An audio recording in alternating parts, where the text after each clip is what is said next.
আল্লাহর রহমত নাজিল না হলে এই ঝুঁকি বেড়ার উপরে এটা যাবে না। আল্লাহর বিচার করুক।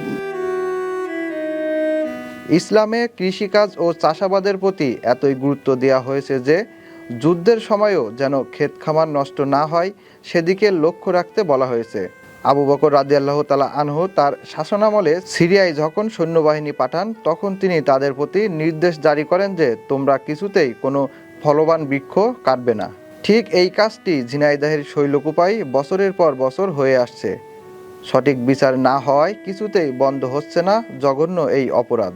কয়েকদিন আগে এই উপজেলায় রাতের আধারে 40 বিঘা জমির প্রায় 1 কোটি টাকার ফসল কেটে নষ্ট করে দুর্বৃত্তরা।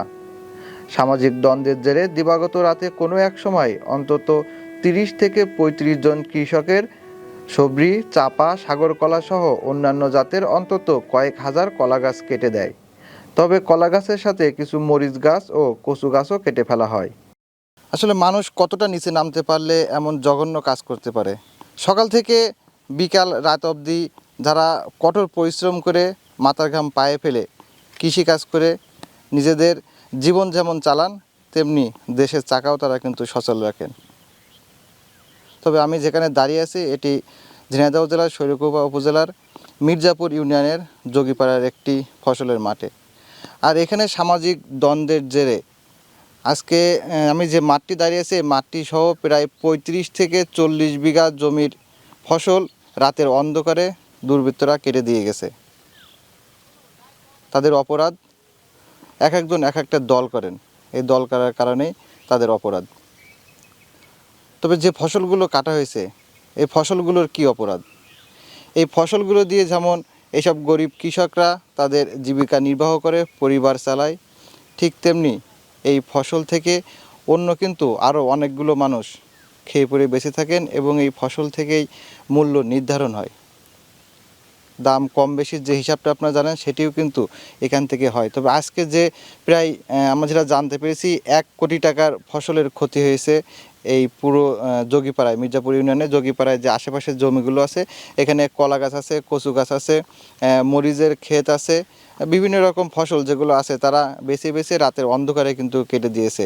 তবে এই যে কাজ কেটেছে এটা যে প্রথম তা নয়, এর আগে কিন্তু আরও 2বারও এই একই কাজ করা হয়েছে। দফায় দফায় বিভিন্ন সময় এক একটি ক্ষেত এভাবেই কেটে সাবার করে দেওয়া হয়েছে। আসলে এই জঘন্যতম কাজ থেকে কৃষকরা কি আদৌ মুক্তি পাবে? ভাই আমরা কৃষক, আমরা মাঠে চাষ করে খাই।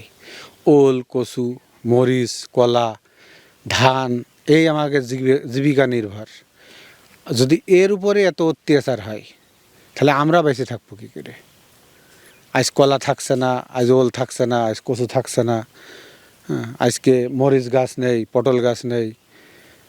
বিভিন্ন লোকের আমার একটা ধারণা, মানে আনুমানিক আমার একটা ধারণা 1 কোটি টাকা ক্ষতিগ্রস্ত হয়েছে এই সমাজ, এই যাদের এই ক্ষতি করিয়েছে। ঝুঁকিপাড়া গ্রামের যে ক্ষতিটা হয়েছে 1 কোটি টাকা তো হবে। এ তোর ঘুষির টাকা না, এটা সুদের টাকা না, এটা খুব কষ্টের টাকা। অনেকে ঘুমোয় রাত 10টার সময় গরু মশির ঘাস দিয়ে। নিরাপত্তা নেই, কারোর বাড়ি গরু নেই, কোনো নিরাপত্তা নেই। গরু ছাগল সব বাড়ি ছাড়া। আর ক্ষেতের তো অবস্থা আপনারা নিজে চোখে দেখলেন, এর কি অবস্থা। আর এটা আমার একটা ধারণা, বুঝছেন, আল্লাহর রহমত নাজিল না হলে এই ঝুঁকি বেড়ার উপরে এটা যাবে না।